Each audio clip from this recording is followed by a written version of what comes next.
Exit poll आ गए हैं, तमाम जो है एनडीए के बारे में बताया जा रहा है, 350 पार 400 के नजदीक। राकेश टिकैत साहब क्या मानते हैं?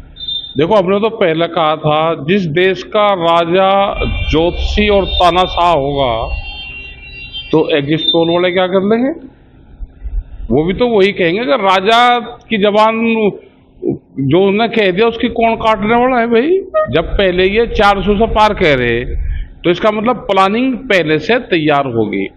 देखो, ये समझ में नहीं आ जो पॉलिटिकल पार्टी वाले सारे, जब ईवीएम मशीनें जैसे इलेक्शन हो गया वे कहाँ रखी जाती है, उसके बाद में चुनाव से जाने से पहले रिपेयर हो उसमें सेल डले, बैटरी डले, जो कुछ कर्म कांड हो सारा वहां से हो जा।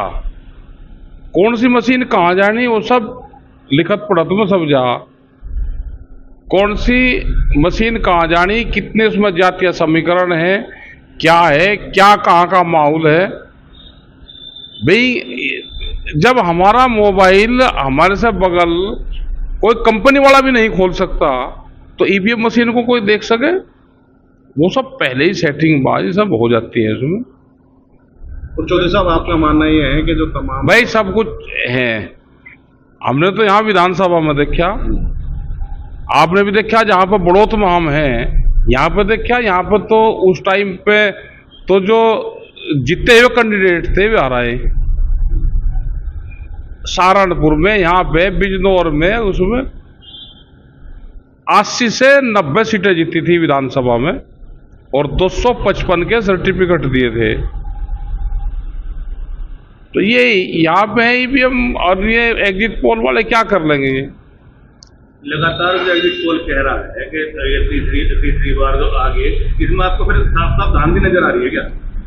भाई जनता वोट दे नहीं रही और सब कह रहे कि भाई जीतेंगे यही। ये हुनर गणित कौन सा है? गणित समझ में नहीं आया किसी की। ठीक है साहब, आपने 7वें चरण के आसपास जो है आह्वान किया कि भाजपा को वोट नहीं देना, ये नहीं, ये संयुक्त मोर्चे का पूरा वो है और सब लोग लगे हुए भी थे पहले, जिसको जहां देनी हो दे लगा। लेकिन हरियाणा के लोगों ने ये कहा कि आपने किसी के लिए कह दिया, तो हमारा चुनाव से कोई संबंध नहीं था ना, हमने किसी के लिए कहा। लेकिन उनको कुछ लगा होगा कि जो चौटाला परिवार है वे लड़ रहे थे, किसी ने पूछा पत्रकार ने जी हम या गांव के लोगों ने जी हम तो उसको वोट देंगे, मकाबले उसको दे लो। सरकार हैट्रिक की तरफ जा रही है। भारतीय किसान यूनियन के प्रवक्ता होने, राष्ट्रीय प्रवक्ता होने के नाते बड़ा किसान आंदोलन आपने लीड किया, आगे रणनीति क्या? देखो, हमारा तो किसी की भी सरकार बने, हमारा कर्जा माफी का सवाल है, स्वामीनाथन कमेटी का रिपोर्ट का सवाल है, हमारा जो एमएसपी गारंटी कानून है वो सवाल है। अभी बात जैसे पर्यावरण की बात हो रही, गर्मी बढ़ रही, सरकार को कोई मतलब इस चीज से नहीं है दुनिया में गर्मी बढ़ो, ये तो जंगल काटेंगे।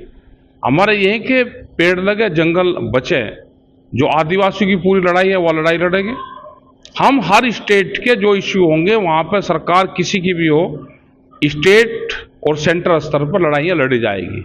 हमारा सरकारों से संबंध नहीं है, हमारा सरकारों की गलत पॉलिसी से संबंध है, हमारा किसी पॉलिटिकल पार्टी से नहीं है। जो भी सरकारें होंगी अगर वो गलत फैसले देगी तो उसके खिलाफ आंदोलन होंगे।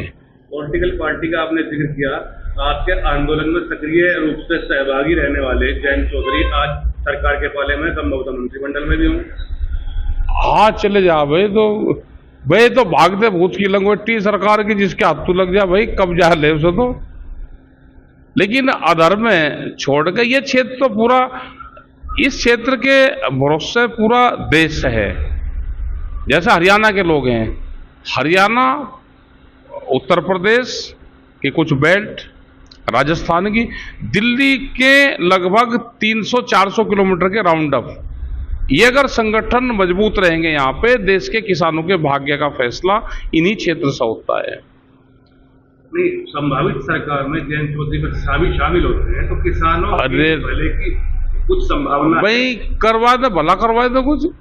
ये जो बढ़ोत की इनकी गाड़ी है, पहले ये गाड़ी के कानून बदलवाए थे, ये गाड़ी चली 1 लाख किलोमीटर, इनकी गाड़ी 10 साल इसको हो गए, और यह गाड़ी अब चल नहीं सकती। जज की गाड़ी, जज यहाँ के जजों ने ये कहा, दिल्ली के और वहां के कुछ जज मिले, उन्होंने कहा जी हम सबका फैसला कर सकते हैं, लेकिन हमारी बात को सुनने वाला कोई देश में है? हम अपनी बात नहीं कह सकते। हम दूसरों का न्याय कर सकते हैं लेकिन अपनी बात नहीं कह सकते। जज की गाड़ी, वकील की गाड़ी, डॉक्टर की गाड़ी, जो 10 साल पुराना जो कटान में आएगा किसान का ट्रैक्टर, ये पूंजीवाद देश में हावी होगा जो दुनिया